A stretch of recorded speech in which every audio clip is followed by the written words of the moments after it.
Hello guys, welcome to Study Point. आज हम India GK के काफ़ी इंपॉर्टेंट क्वेश्चन करेंगे जो हमारे आने वाले सीटी एग्जाम में काफ़ी हेल्पफुल रहेंगे। सो गाइज स्टार्ट करते हैं। सबसे पहले है हंसी का इक्ता 1226 से 1228 तक किसके पास रहा जो बाद में दिल्ली का सुल्तान बना? कुतुबुद्दीन ऐबक, इल्तुतमिश, नसीरुद्दीन या उलग खां? इसका सही आंसर रहेगा नसीरुद्दीन। नसीरुद्दीन कौन था? नसीरुद्दीन पहले टोपियाँ सिलकर अपना जीवन यापन करता था, लेकिन 1246 से 1266 तक ये दिल्ली सल्तनत का 8वां शासक रहा। ये बलबन का दामाद था। 1244 में इसने बलबन को उलग खां की उपाधि दी थी। उलग खां की उपाधि 1244 में बलबन को दी थी। बलबन ने ही गुलामगिरी का किला बनाया था जो गुरुग्राम में है, 13वीं शताब्दी का। कई बार क्वेश्चन आता है कि गुलामगिरी का किला किसने बनवाया था? गुलामगिरी का किला बलबन ने 13वीं शताब्दी में गुरुग्राम में बनाया था। नसीरुद्दीन ने जो पिंजौर में बीमा देवी का मंदिर है उसको 1255 में लूटा था। जो पिंजौर का मंदिर है बीमा देवी का, इसको उत्तर भारत का खजुराहो का मंदिर कहते हैं। खजुराहो का जो मंदिर है ये चंदेल शासकों ने बनाया था। आगे है दिल्ली की गद्दी पर बैठने से पहले कुतुबुद्दीन ऐबक निम्न में से कहाँ का इख्तियार था? हंसी, पलवल, कैथल, सोनीपत? इसका सही आंसर है हंसी।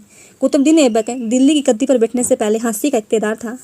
कुतुबुद्दीन ऐबक का जो शासनकाल था वो 1206 से 1210 था। कब था? 1206 से 1210। कुतुबुद्दीन ऐबक को गुलाम या मुमलक वंश का संस्थापक कहा जाता है। यदि गुलाम वंश या मुमलक वंश का वास्तविक संस्थापक कहा जाए वो इल्तुतमिश को कहा जाएगा, और यदि संस्थापक कहा जाए वो कुतुबुद्दीन ऐबक को। यह गौरी का गुलाम था। इसने अपनी राजधानी लाहौर को बनाया। जो इसका मकबरा है वो कहाँ पर है? जो अनारकली बाजार है लाहौर में, वहीं पर इसका मकबरा है। इसके जो अन्य नाम क्या क्या है? एक तो इसको लाल बख्श कहा जाता है, एक कहा जाता है कुरान खां। क्या क्या कहा जाता है? लाल बख्श और कुरान खां।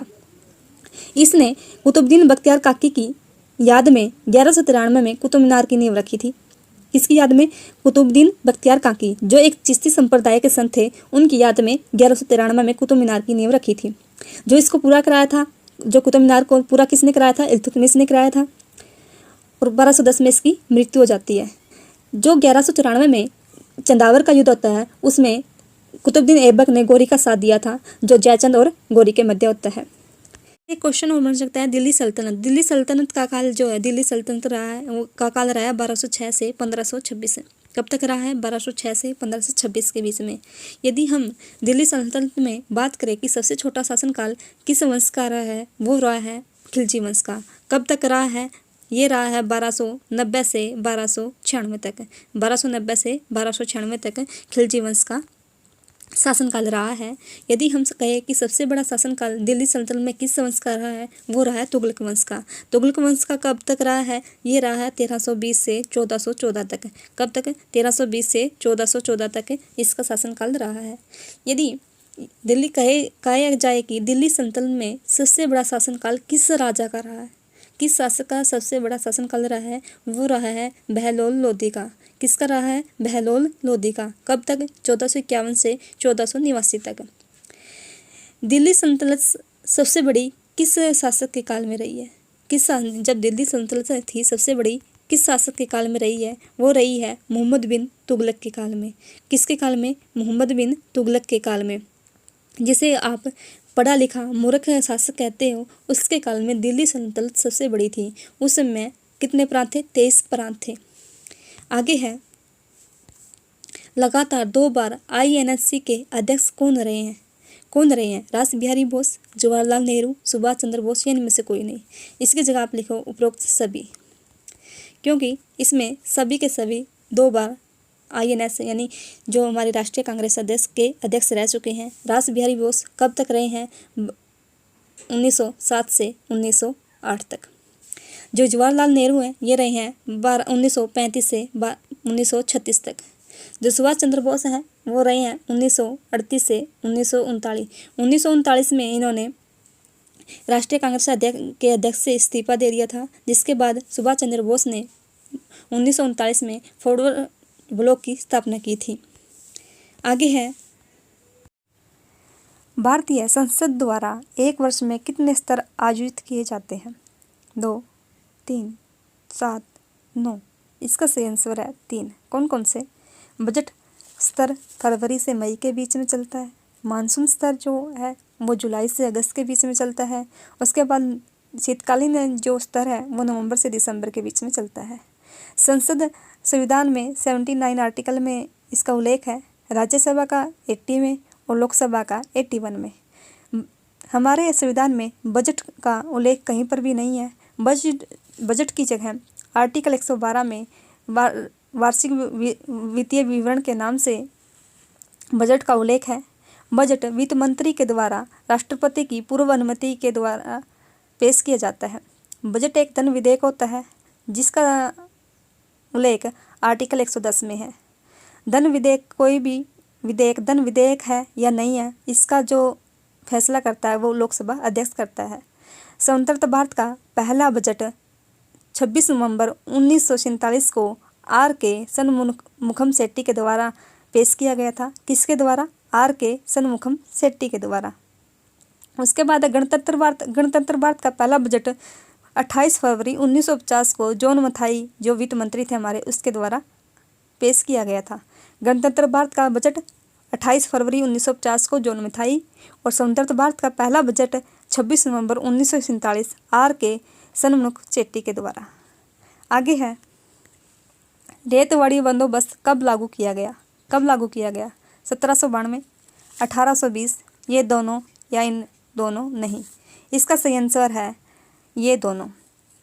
जो रेतवाड़ी बंदोबस्त है ये 1792 में होर्ट मैकेंजी और 1820 में जो हेक्टर मुनरो थे उनके द्वारा पेश किया गया था, लागू किया गया था। 1792 में किसके द्वारा?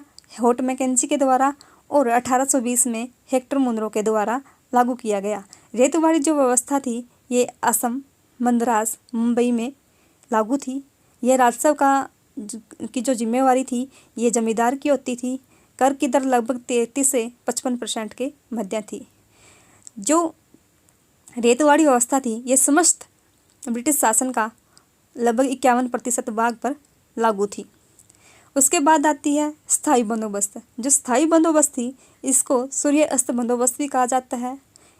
स्थायी बंदोबस्त लागू करने वाला गवर्नर जनरल कौन था? कॉर्नवालिस के द्वारा ये लागू की गई थी 1793 में बंगाल, बिहार और उड़ीसा में।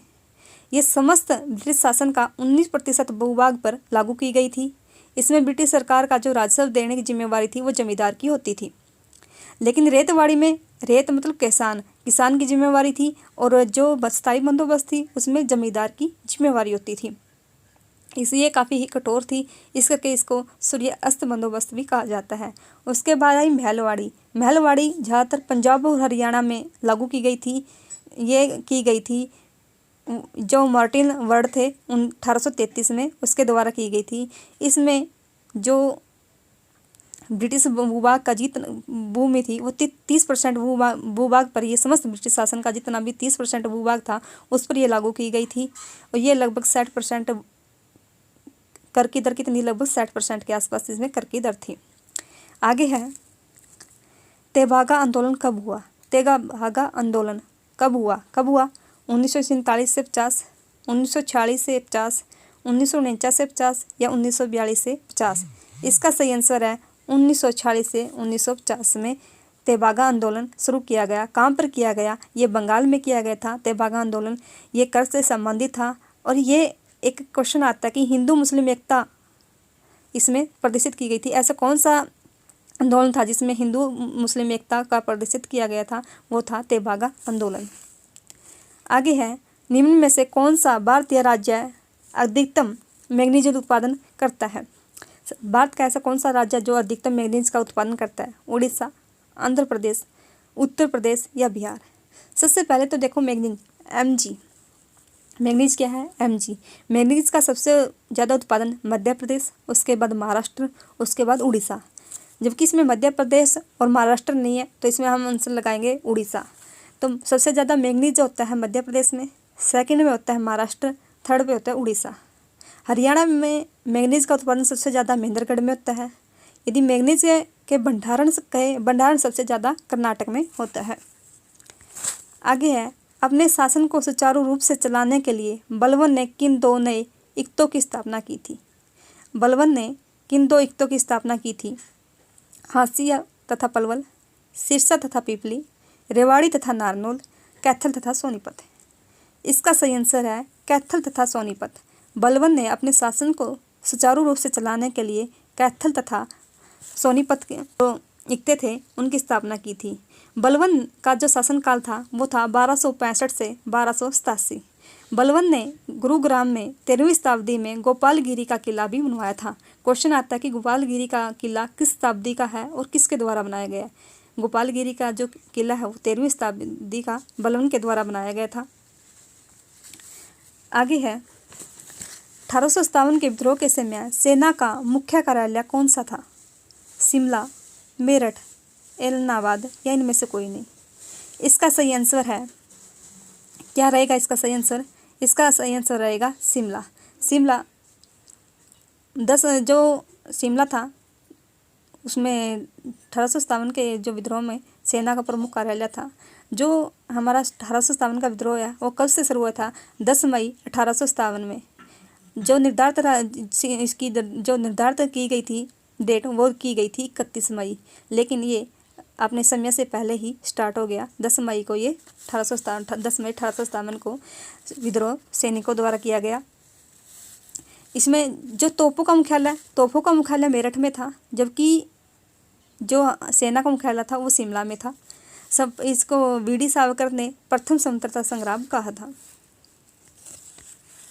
अकबर द्वारा वर्गीकृत भूमि की श्रेणी जिसमें प्रत्येक फसल के लिए क्रमिक रूप से खेती की जाती है और कभी भी प्रति नहीं रखा जाता, वो कौन सी थी?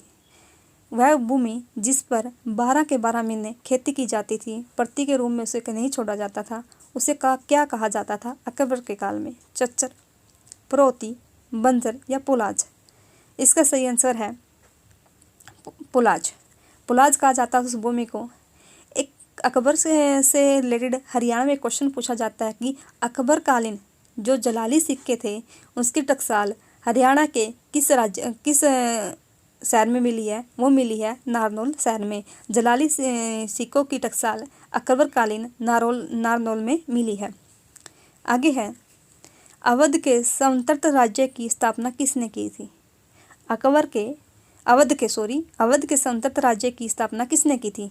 निजामुल मुल्क, सआदत खां, अलीवर्दी खां या इनमें से कोई नहीं। इसका सही आंसर है सआदत खां। सआदत खां ने अवध के स्वतंत्र राज्य की स्थापना की थी। और अलीवर्दी खां ने कहाँ की थी? ये की थी बंगाल की अलीवर्दी खां ने की थी और अवध की सआदत खां ने की थी और हैदराबाद की निजामुल मुल्क ने की थी। आगे है स्टेट फिंगरप्रिंट ब्यूरो हरियाणा की स्थापना कब हुई थी? स्टेट फिंगरप्रिंट ब्यूरो हरियाणा की स्थापना कब हुई थी? 1973, 1972, 1977, 1976। इसका सही आंसर है 1972 में। जो स्टेट फिंगरप्रिंट ब्यूरो की स्थापना हरियाणा में 1972 में पंचकुला में की गई थी, लेकिन 1976 में इसे करनाल में स्थापित किया गया। कहाँ पर ट्रांसफ़र किया गया? 1976 में करनाल में, लेकिन स्थापना हुई थी 1972 में पंचकुला में।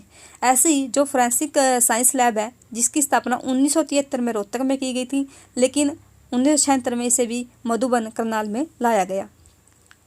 आगे है पानीपत की पहली लड़ाई में बाबर की तरफ से निम्नलिखित में से किस योद्धा की मृत्यु हो गई थी? जो पानीपत की पहली लड़ाई थी बाबर की तरफ से किस योद्धा की मृत्यु हुई थी? दौलत खां, हेमू, संगार या संग्राम सिंह? इसका सही आंसर है संगार की मृत्यु पानीपत के प्रथम युद्ध में बाबर की तरफ से हुई थी। जब बाबर इंडिया में प्रवेश करता है तो हरियाणा में इसका विरोध किया जाता है। हिंसार से इसको रोकने की कोशिश की गई थी हमीद खां ने, मेवात में हसन खां मेवाती ने और कैथल में मोहन सिंह ने। किस ने की थी? बाबर को जब इंडिया में प्रवेश करता है तो उसको रोकने की कोशिश की गई थी हरियाणा में। हिसार से हमीद खां, मेवात से हसन खां मेवाती और कैथल से मोहन सिंह। आगे है अकबर के नाम से जेम्स प्रथम का पत्र लेकर मुगल बादशाह जहांगीर के दरबार में पहुंचा। कौन पहुंचा था? कैप्टन मिल्टन, चार्ल्स द्वितीय, हॉकिंस या सर टॉमस रो? इसका सही आंसर क्या रहेगा? इसका सही आंसर होगा हॉकिंस। जेम्स प्रथम का पत्र लेकर जहांगीर के दरबार में आया था, लेकिन यह जो पत्र था वो अकबर के नाम से था। अकबर की जो मृत्यु होने के बाद ही ये पत्र आया। जेम्स बर्थन ने अकबर के नाम से लिखा था, लेकिन जब तक ये पत्र पहुंचता है तो अकबर की मृत्यु हो जाती है और जो जहांगीर के दरबार में आता है। जहांगीर ने हॉकिंस को इंग्लिश खां की उपाधि दी थी और जो सर टॉमस रो था ये 1615 में जहांगीर के दरबार में आया था। आगे है, पानीपत की प्रथम लड़ाई के बाद बाबर ने निम्नलिखित में से किसे पानीपत का हाकिम नियुक्त किया। जो पानीपत की प्रथम लड़ाई में बाबर जीत जाता है तो उसके बाद पानीपत का हाकिम किसे नियुक्त करता है? सुल्तान मोहम्मद उगली, नाहर सिंह, तैमूर एहसान या बुंगरा सुल्तान। आंसर है सुल्तान मोहम्मद उगली। सुल्तान मोहम्मद उगली को पानीपत का हाकिम बाबर के द्वारा नियुक्त किया जाता है। आगे है, भारत में लोकपाल शब्द किसकी देन है? किसकी देन है? कब किया गया था? 1963, 1964, 1987 या 1908? इसका सही आंसर है 1963। 1963 में लक्ष्मीमल सिंगानी के द्वारा लोकपाल शब्द की जिक्र किया गया था। लेकिन जो लोकपाल है 1809 में स्वीडन में भ्रष्टाचार को ख़त्म करने के लिए स्टार्ट किया गया था। जो इंडिया में लोकपाल अधिनियम 2013 में आया। भारत देश में लोकपाल शब्द किसकी देन है? 1963, 1964, 1987 या 1908? इसका सही आंसर है 1963 में। भारत में 1963 में लोकपाल शब्द सबसे पहले लक्ष्मीमल सिंगनी ने दिया, लेकिन विश्व में लोकपाल की नियुक्ति भ्रष्टाचार को खत्म करने के लिए 1809 में स्वीडन में की गई थी। इंडिया में लोकपाल अधिनियम 2013 में आता है और राष्ट्रपति के द्वारा 2014 में मंजूरी दी जाती है। भारत के पहले लोकपाल कौन है? पिनाकी चंद्र घोष, जिसकी नियुक्ति 23 मार्च 2019 को की गई थी। जैसे कि केंद्रीय स्तर पर लोकपाल होते हैं, ऐसे ही राज्य स्तर पर लोकायुक्त नियुक्त किए जाते हैं। हरियाणा में फर्स्ट लोकायुक्त प्रीतम पाल सिंह है। कौन है लोकायुक्त पहला? हरियाणा के प्रीतम पाल सिंह। सो गाइज, ये थे हमारे कुछ क्वेश्चन जो हमारी सीईटी के लिए काफ़ी इंपॉर्टेंट रहेंगे। ऐसे ही क्वेश्चन के लिए चैनल को सब्सक्राइब करें, वीडियो लाइक करें और शेयर करें। Thank you.